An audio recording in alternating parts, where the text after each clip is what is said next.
Side ಹಾಕಿ ಅಣ್ಣ. ಹಾ ಇರಿ ಮೇಡಮ್, ಸೈಡ್ ಹಾಕ್ತೀನಿ.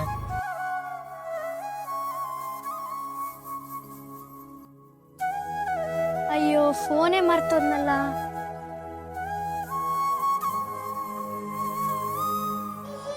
ಓಯ್ ಮಗ, ಈ ಫೋನ್ ನಾವ್ ಇಟ್ಕೊಂಡ್ಬಿಡೋಣ ಕಣೋ. ಓಯ್ ಬೇಡ ಕಣೋ, ಅವ್ರ ಪಾಪ ಅವ್ರ ಕಷ್ಟ ಏನಿರುತ್ತೆ ಏನೋ, ಅವ್ರ ಫೋನ್ ಅವ್ರಿಗೆ ವಾಪಸ್ ಕೊಟ್ಬಿಡೋಣ. ಅಣ್ಣ, ನಿನ್ನೆ ನಿಮ್ಮ ಆಟೋದಲ್ಲಿ ನಾನು ಫೋನ್ ಮರ್ತೋಗಿದ್ದೆ. ನನ್ನ ಫೋನ್ ನಂಗೆ ವಾಪಸ್ ಕೊಡಿ. ನಾನು ನೋಡಿಲ್ಲ ಮೇಡಮ್, ನಮ್ಮ ಆಟೋದಲ್ಲಿ ದಿನಾಲು ಎಷ್ಟು ಜನ ಹತ್ಕೋತಾರೆ ಹೇಳಿತಾರೆ. ನಿಮ್ಮ ಫೋನ್ ಯಾರು ತೊಗೊಂಡ್ರು ನನಗೆ ಗೊತ್ತಿಲ್ಲ ಮೇಡಮ್. ನಿಮ್ಮ ಆಟೋದಿಂದ ಹೇಳಿದ್ಮೇಲೆ ನಿಮ್ಮನ್ ಬಿಟ್ರೆ ಬೇರೆ ಯಾರು ತಗೋತಾರೆ? ನಿಮ್ಮ ಆಟೋದವರೆಲ್ಲ ಇಷ್ಟೇ, ತಗೊಂಡಿದ್ರೆ ತಗೊಂಡಿಲ್ಲ ಅಂತೀರಾ. ಅದಕ್ಕೆ ನಿಮ್ಮಂತರ ಆಟೋನೇ ಹತ್ಬಾರ್ದು. ಮೇಡಮ್ ಮೇಡಮ್, ನಿನ್ನೆ ನಿಮ್ಮ ಫೋನ್ ಆಟೋದಲ್ಲೇ ಮರ್ತೋಗಿದ್ರಲ್ಲ ಮೇಡಮ್, ತಗೊಳ್ಳಿ ನಿಮ್ಮ ಫೋನ್ನ. ಥ್ಯಾಂಕ್ಸ್ ಅಣ್ಣ.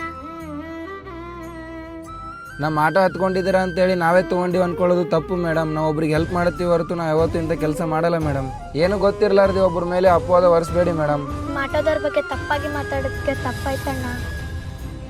ನಿಜ ಅಲ್ವಾ? ನಾ ಹೇಳಿದ್ದು ಸರಿನಾ ತಪ್ಪಾ ಅಂತೇಳಿ ಕಮೆಂಟ್ ಮಾಡಿ. ಮತ್ತು ಈ ವಿಡಿಯೋ ಏನಾದರೂ ಇಷ್ಟ ಆದರೆ ಲೈಕ್ ಮಾಡಿ, ಶೇರ್ ಮಾಡಿ, ಸಬ್ಸ್ಕ್ರೈಬ್ ಮಾಡೋದು ಮಾತ್ರ ಮರಿಬೇಡಿ.